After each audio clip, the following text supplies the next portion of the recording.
تبارك الذي نزل الفرقان على عبده ليكون للعالمين نذيرا. بسم الله الرحمن الرحیم. السلام علیکم ورحمت الله وبرکاته. ستاسو دینی مسائل او دغه حل سره 15مه برخه کې حاضر خدمت یو. سرسایي متعلق یو تپوس ملګری کړی دی، دغه من ان شاء الله مفتی صاحب تفصیلی جواب غواړو. مفتی صاحب دا زموږ یو ورور دی رئیس خان د ریاض ښار د سعودي عرب نه، هغه تپوس د سرسایي متعلق کوي چې یو سړی بار ملک کې دی، یعنې سعودي کې دی، دوبۍ کې دی، دی به د سرسایه د فطرانه په ریال کې ورکوي، په درهم کې ورکوي او کنه د پاکستاني روپۍ کې ورکوي.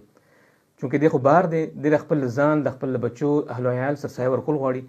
نو درز چونکې تپوس داسې دی چې لکه زه سعودي کې یم، نو آیا زه ریال کې ورکم او که زه دا پیسې پاکستان ته راولېږم پاکستاني روپو کې ورکم؟ بسم الله الرحمن الرحیم. اصل جی په سرسایه کې هغه جنس دی او جنس هغه حدیث مبارکه کې بیا څلور اجناس دي: غنم، اوربشي، کجوري او اوس کې کشمش.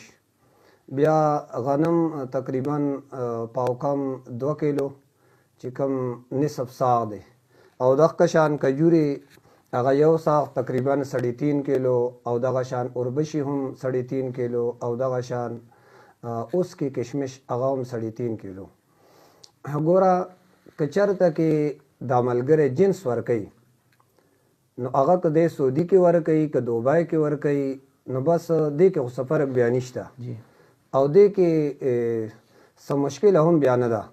غنم دې ورکوي که هلته ورکوي او که دلته ورکوي، یا دا نور اجناس دي که کجوري ورکوي که اوربشي ورکوي او که اوس کې ورکوي، نو بیا خو د دې په میانځ کې څه فرق نه راځي.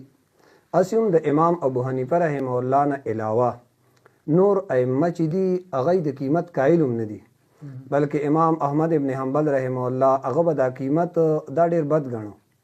نو که چېرته کې اجناس ورکړی شي، سعودي والا خپل هم دغه شان غنم ورکوي، ها که غنم نه ورکوي او قیمت ورکوي، اوس دلته دا مسله جوړوي. بیا که چېرته قیمت ورکوي نو د قیمت کې بیا مسله ده، ځکه چې څوک دا سرسایه ورکوي نو یو د هغه خپل ځان دی، بل د هغه بچي دي. بچي بیا په 2 قسمه دي، یو نابالغه او بل بالغ.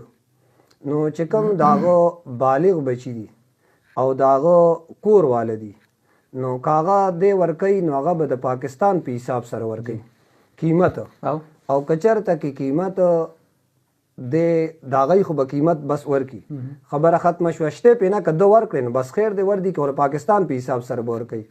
البته د خپل ځان چې کم ځای کې دی او د خپل نابالغ اولاد د هغوی سرسایه کم اصح کول دی او په کم کول باندې عمل واجب دی، نو سړی چې کم ملک کې دی نو دی به د هغه ځای په حساب سره سرسایه ورکوي. که دی سعودي کې دی نو د سعودي د ریال په حساب به ورکوي، که دوبۍ کې دی د دوبۍ د درهم په حساب به ورکوي، که دی امریکا کې دی د ډالر په حساب سره به ورکوي. ها بیا یې که هلته ورکوي که ورته ګیر چاپېره سوښکاري مستحق غریبانان نو هلته دې ورکي، او که نه پاکستان ته رالیږي خپل ملک ته چې یاره هلته کې غریبانان ډېر دي، دلته ورته ګیر چاپېره غریبانان ښکاري، نو دلته دې بیا ځان له څوک وکیل څوک ذمهوار کي او بس هغه له دې ورکي او بس دلته پاکستان ته دې راولیږي.